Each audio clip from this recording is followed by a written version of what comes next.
تو شب قدر کے متعلق اختلاف ہے کہ یہ ہوتی کب ہے۔ کچھ لوگوں نے کہا کہ یہ 23ویں تاریخ کو ہوتی، اس لیے بعض صحابہ 23 کو عبادت کرتے تھے۔ کچھ نے کہا کہ وہ 25 کو ہوتی ہے، کچھ نے کہا کہ وہ 27 کو ہوتی ہے، کچھ نے کہا کہ 29 کو ہوتی ہے، کچھ نے کہا کہ یہ آخری عشرے کی کسی بھی رات میں ہوتی ہے، یا 21 کو ہوگی یا 22 کو ہوگی یا 23 کو ہوگی یا 24 کو یا 25 کو، 26 کو، 27 کو، 29 کو، کبھی بھی ہو۔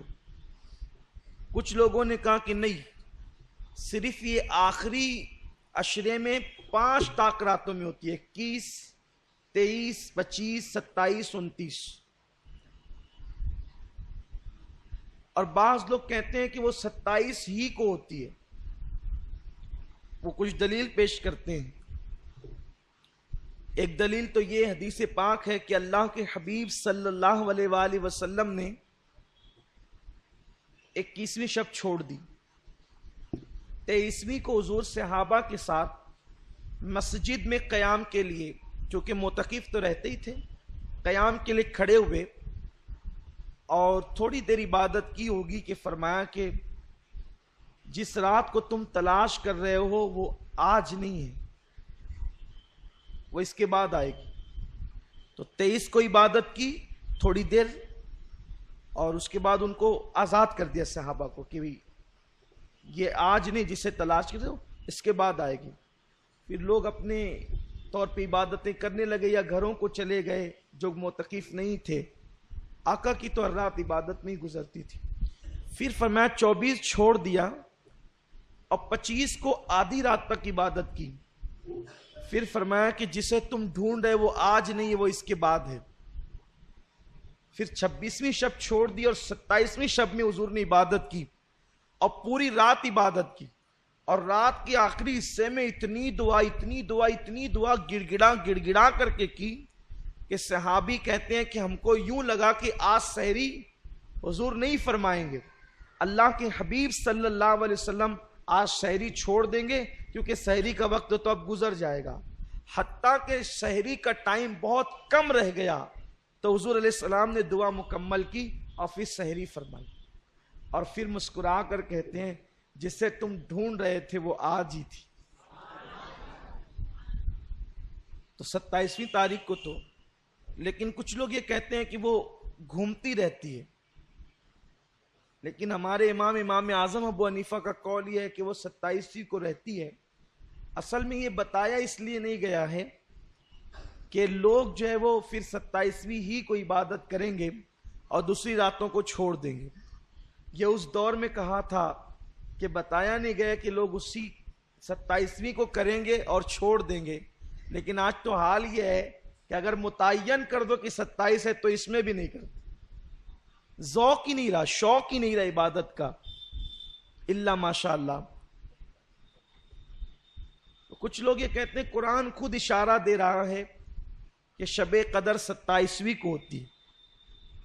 قرآن میں جو سورہ قدر ہے اس میں لیلۃ القدر 3 مرتبہ آیا ہے،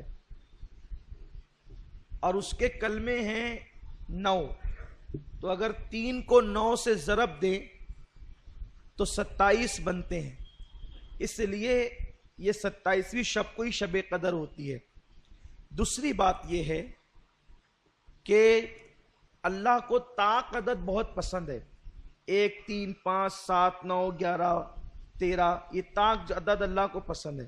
فرمایا گیا کہ وہ وتر ہے اور وتر کو پسند کرتا ہے، لیکن ان طاق سارے اعداد میں اللہ کو 7 زیادہ پسند ہے، اسی لیے کعبے کے طواف میں بھی 7 چکر ہے، صفا مروہ کی سعی بھی 7 ہے۔ آپ اسی طرح دیکھتے چلے جائیں، اللہ تبارک و تعالیٰ نے طاق عدد کو پسند کیا اور اس طاق میں 7 کو زیادہ پسند کیا۔ تو شب قدر جو 27ویں کا قول کرتے ہیں تو وہ کہتے ہیں کہ جس عشرے میں شب قدر ہونی ہے تو یہ 7ویں رات ہے، اس 7ویں رات ہونے کی وجہ سے اس لیے شب قدر 27ویں کو ہوتی ہے۔ اس رات جو ہے وہ آسمان پر تارے خوب ہوتے ہیں، چاند بھی ہوتا ہے، موسم میں نہ بہت زیادہ گرمی ہوتی ہے نہ ٹھنڈی ہوتی ہے، معتدل رات ہوتی ہے، اور اس کا جو صبح کا سورج نکلتا ہے تو یہ سورج بغیر کرنوں کا ہوتا ہے۔ ایک مرتبہ حضرت عبداللہ ابن مسعود سے ملنے کے لیے کچھ لوگ گئے تو دیکھا کہ وہ اپنی چھت پہ کھڑے سورج دیکھ رہے تھے۔ جب لوگ آئے تو یہ نیچے اترتے ہوئے کہتے ہیں صدق اللہ و صدق رسول اللہ، اللہ نے سچ کہا اور اس کے رسول نے سچ کہا۔ تو لوگوں نے کہا کیا بات ہوئی؟ تو کہا کہ میں نے حضور سے سنا تھا کہ جو شب قدر ہوگی اس کا صبح کا سورج بغیر کرنوں کے ہوگا، سفید سورج نکلتا ہے۔ تو میں دیکھ رہا ہوں کہ رات میں نے ساری علامتیں دیکھی شب قدر کی، تو صبح دیکھا تو سورج بغیر کرنوں کا تھا، اسی لیے کہا کہ اللہ کے رسول نے سچ کہا اور اللہ نے سچ فرمایا۔ تو یہ رات کی بڑی علامتیں ہیں۔